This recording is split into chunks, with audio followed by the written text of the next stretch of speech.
Next up, we have Menaka Baskarpillai. I hope I had Yeah. your name right the first time. Yes, you're correct. Awesome. Okay, so also for you, Happy New Year. Happy New Year. I checked out your Sessionize page, and you have a lot of topics that you speak about. So Yes. what I wanted to ask you, is there any specific topic that you're most passionate about? Yes, basically I'm a .NET developer, but I works with Azure Cognitive Service. So that's the thing I usually do with things related to speech recognition and other things related to like monitoring stuff, which is related to AI service. Okay, cool. You're going to be telling us about security and Azure networking. Yes, today topic. So I want to give you the floor. Tell us Yeah. everything. Yes. Good luck. Yes, definitely.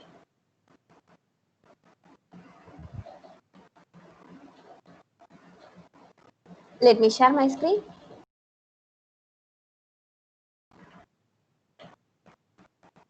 Okay. Yes, today's topic is all about Azure Network Security Group. So before getting into the topic, I just want to make like why I choose this topic like Azure Network Security Group. There are a lot of services available in Azure Marketplace. If we're going with one by one, we can explore a lot. But why I choose this common topic is this is the one topic where we can able to employ in all other topics. For example, this network security group we can able to use in our networking part as well as database part and lot of various area we can able to use. For example, we can able to use in virtual machine also. So compute to networking to data everywhere we can able to use this network security group, and that's the reason why I choose this topic today. So next thing is about me. So I'm Menaka Baskapille. I'm working as a software engineer at Accenture. This is my profile where you can inquire me for any doubts. So what is network security group? For example, we can go with a normal demo. For example, I'm having my mobile phone. I want to share my network to another device. What the first step we will do is we will just click the button and we can click the share and other option, and the receiver need to put a password to receive the network, or we will restrict some user not to use my network after getting the password they need to use. In other cases, we will allow certain people to use my network. I will block some of the people. I don't need someone to use my network. So these all are the things what we will do in real life scenario in network. If we come to the cloud end, how we can able to manage our private network. This is all about network security group. So it will filter the network from and to our Azure resource in an Azure virtual network. But not only in Azure, we can able to do in our on-premise in other cloud service provider also. It constructed based on security rules which allow or deny inbound network traffic or outbound network traffic from Azure resources. So it is in both way. You can able to control either the inbound traffic as well as the outbound traffic. You can able to write certain rules only for inbound, and I can able to leave okay outbound I don't need anything, as well as for outbound you can write only for outbound and you can leave inbound also. So all network security group contain a set of default rule. So you cannot able to skip this default rule by I don't need this rule to be needed for my network security group, I just need this rule to be removed.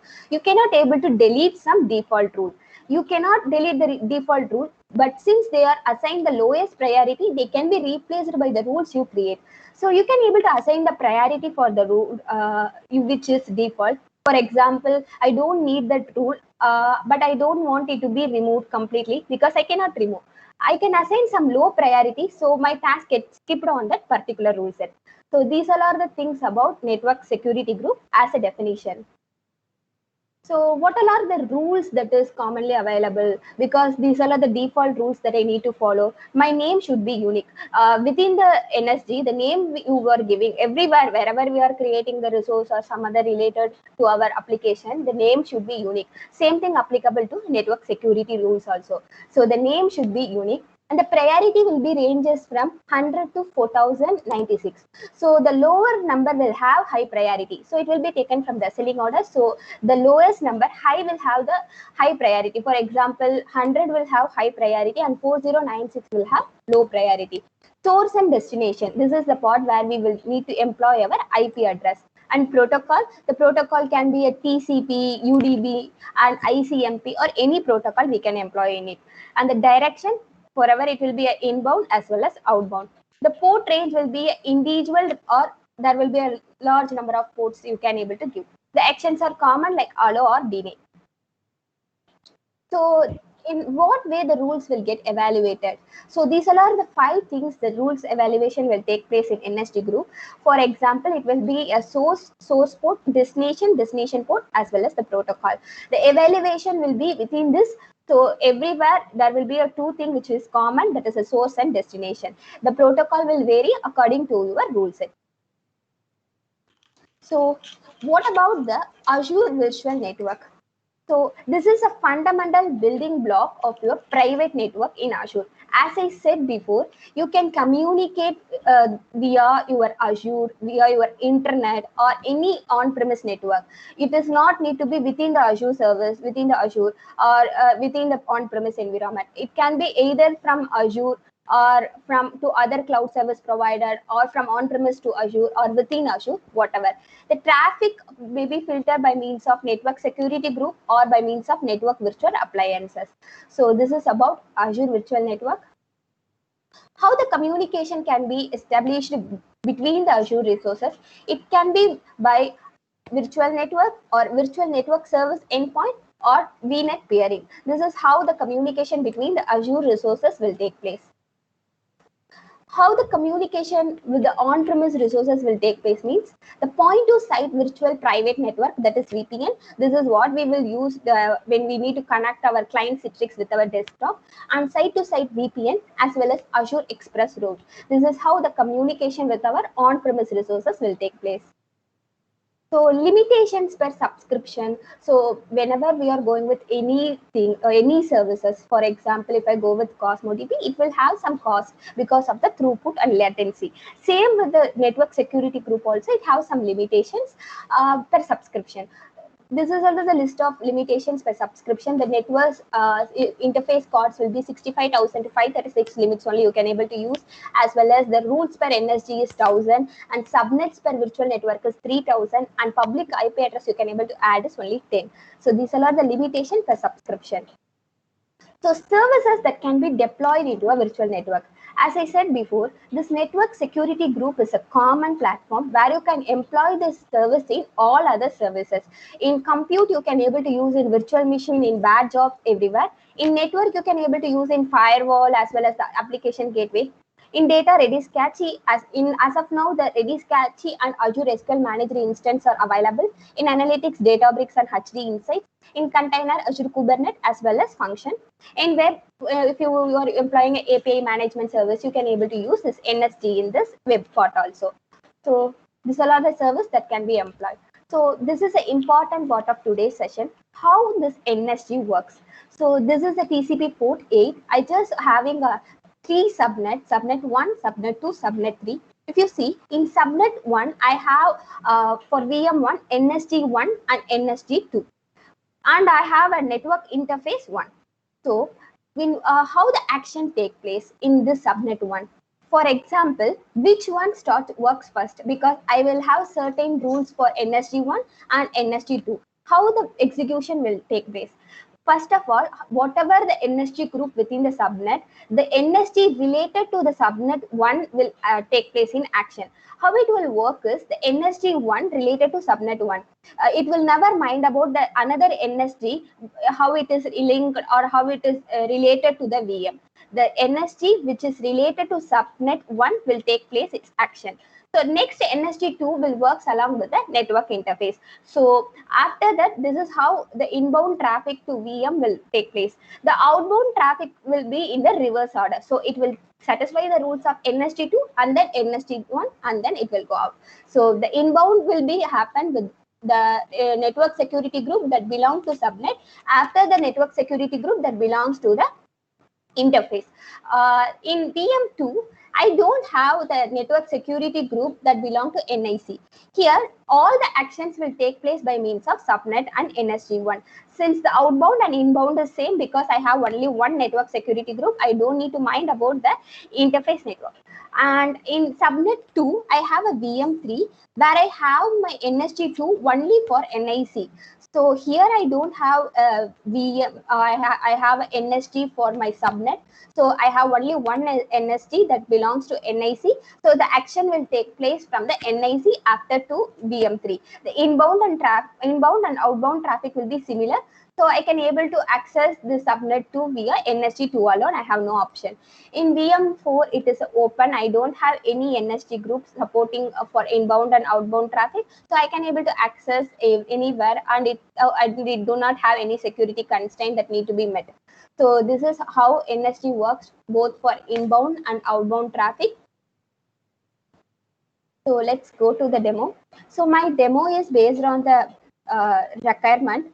The requirement is like I want to create two virtual machine. The two virtual machine need to one virtual machine I can able to access from my on-premise environment. The another virtual machine I am not allowed to use from my on-premise, but I can able to access that from the virtual machine which I created before. So the virtual machine 1 need to be open from my on-premise. The virtual machine 2 need to be open from the virtual machine 1 which I created. To connect both the virtual machine, I can use a virtual network. At the same time, I need to create the application network also, because in some constraint, I need to write the NSGs, that is network security, for the set of application with the common features, because I cannot able to create individual NSG for every application which is similar to each other. So in this constraint, I created two application network also. So this is my first virtual network which I am connecting my two VMs. So first I'm creating a virtual network, and then I'm creating the application for both the VM which going to be interlinked together. So this is both the thing. After that, I'm creating the virtual machine 1 and virtual machine 2.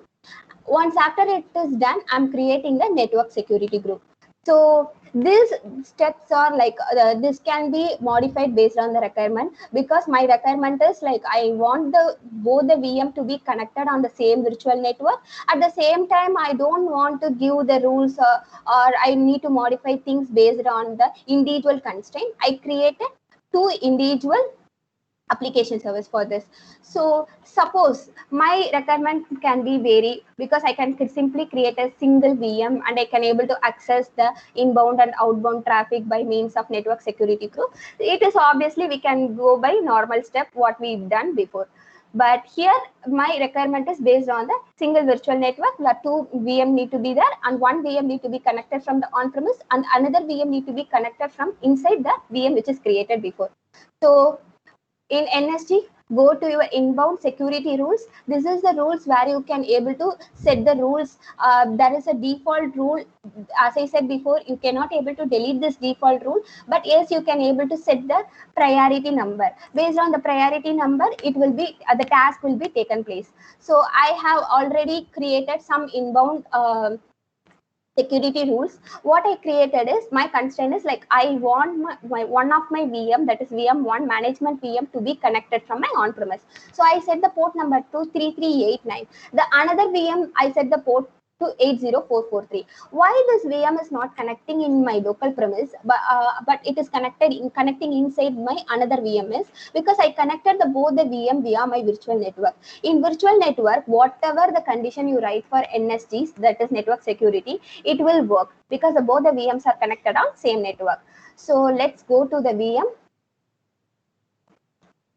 So this is a VM which I created that need to be work inside the another VM I'm created. So I downloaded the RDB file of both VM.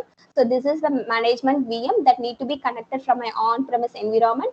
So first I'm working with the VM which will not work with the on-premise environment. So I already downloaded the RDB file. So I'm running this.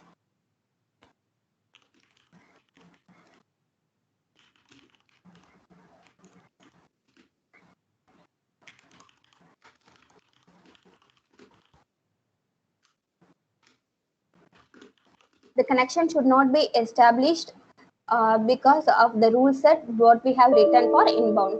So this is a pop-up error you will get when you are trying to connect this another VM where you set the inbound traffic rule not to be connected from the on-premise environment. That is the port number.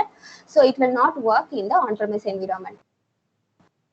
So this is another VM, as I said, like which I need to connect from my on-premise environment. This is another VM. So I also downloaded the RDB file of this VM also. So let me open once again. Which need to be connected from my on-premise.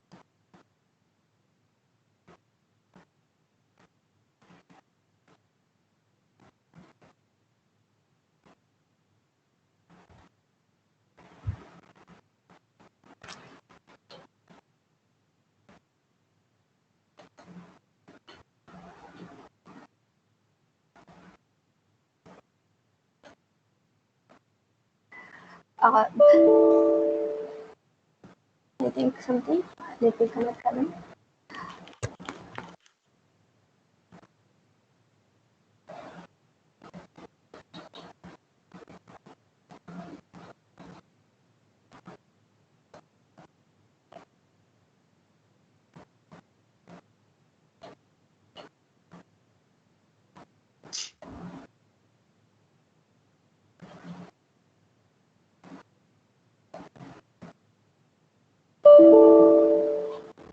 Cannot connect to remote for one or more is turned off.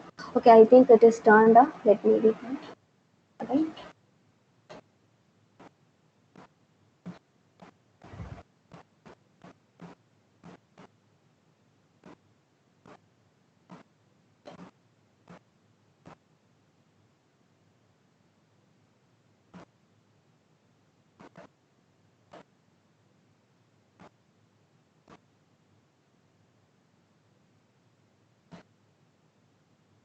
I have already connected this one. I think so. It is taking some time to connect.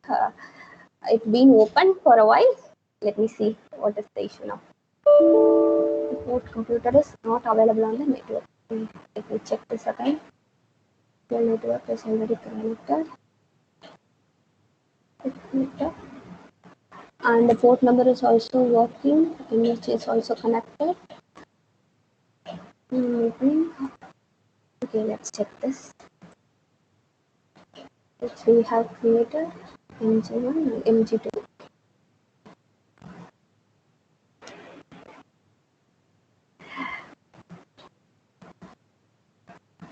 This need to be connected from the local on-premise environment. I think so. I have some issues in this. Let me check this time.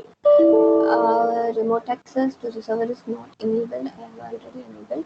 Okay, the computer is turned off. Okay, I think so. Just have some issues before I've been already opened this. I think that's maybe the issue. Let me check again here. Already there.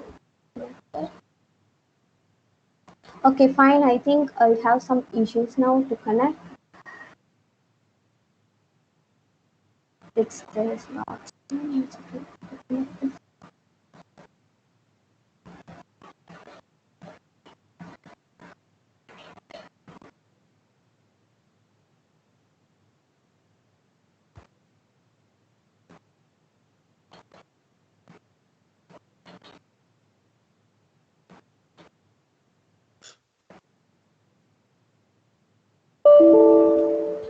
The desktop cannot connect the record one of the.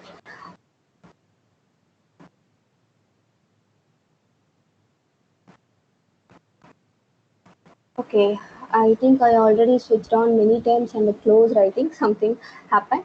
Okay, fine.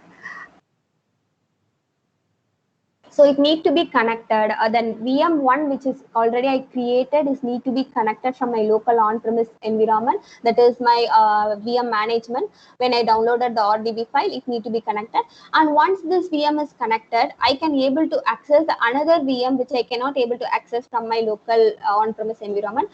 Because of the reason I set the inbound traffic rule here to 80443, it need to be connected within the VM which is already created from my on-premise environment. So this is how the network security group enable us to work in the environment where we need to connect or restrict, or we can able to establish something with the inbound as well as the outbound network receivers. So this is all about today's session. So based on my requirement, I created the virtual network. After that, I created 2 application support group, security group. After that, I created the VM for each support group. And then after that, I created the network security group where I set the inbound traffic rule to connect one particular VM from my local on-premise and another VM to within the another virtual machine which I have created. This is how network security group work together. I think it have some issues because I opened multiple time. I think because of demo issues, it's not it working. But when you give the this in your virtual network, it will definitely work. I think this is all about today's session. So if you have any questions, you can ask me. I think it's not my day.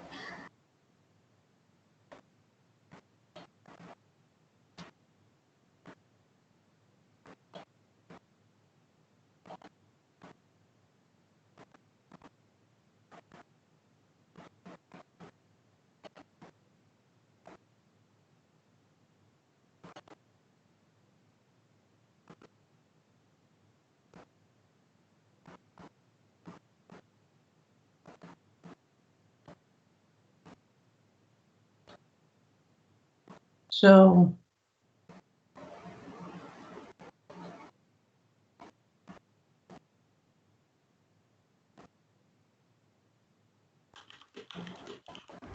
Hello. hello. Yes, I can able to hear. Yes. Let's wait until we are back on the screen again. Yes, okay. Yes, there we are again. Thank you, Manaka, for your session. Yes, thank you. Yeah, the demo gods were not in your favor today, right? Yes, I think Yeah. because yes, I have used it multiple times. I opened and closed. Maybe that's the reason because it's not yet working because we cannot believe VM many times. No. Yes. Oh, it happens to all of us sometimes. Yeah, Yes. too bad. We don't have any questions in the chat, so I made a couple up myself. And I'm not a network guru, so let's hope that that it makes any sense what I'm asking you right now. You Yes. showed us a slide about the limits of the Azure networking services, right? Yes. And do you see a lot of customers hit that limits in real world solutions? Yes, because in some cases, even when we connect the Citrix also, there is some constraint we need to connect from our client desktop only. At the time, we need to enable the VM that need to be support from the certain IP address. In that cases, we can use network security groups. Oh, okay, thank you. And you also said that you cannot delete the default rules for the network security group. Yes. Why Yes. is that? The default security groups are meant to be like they are the inbuilt one. The first reason that cannot be deleted is, and second thing is like the constraints are common for everywhere because these kind of things like what I said that default rules will be common for everywhere. So instead of adding one as a default rule when we creating the network security group, Microsoft made it readily available to user. So that groups maybe we will need to be used as a common thing. So it needed for everywhere where we using the network security group, and that's the reason it's been available as a default one. Okay, thank you. Yeah. And one last one, if you have a resource configured with a public IP address, for instance, is that address, that same public IP address, then still reachable when it is behind the NSG, the network security group? As I said before, if we have resource level, we need to go with the network security group. Like I created an application support service, and then you need to access that. If it is via the virtual network, we don't need to consider the network security group constraint. Whatever the virtual network which being connected on the common, it will be works on. So for resource level, it will be a great constraint whenever you are working on the network security group, you need to give a certain access and you need to enable or disable based on that resource where you are working. Okay. Okay. Thank you. So I have no further questions. I really want to thank you for this great session. I really enjoyed it. Oh, there is one question though. Okay. Let's wait. The question is, can you block with NSG default protocols like HTTP? Yes. So can you block the default protocols like HTTP using an NSG? The question by Alex. Yes. Basically, the NSG will support, as I said before, the API management also, APM. So with this kind of thing, you can able to block as well as you can deny it is not like a blocking, you can deny the access or something like that. It is not about blocking. Here they will use like allow or deny. We can perform that. Okay. Okay. Thank you. So that's the last one.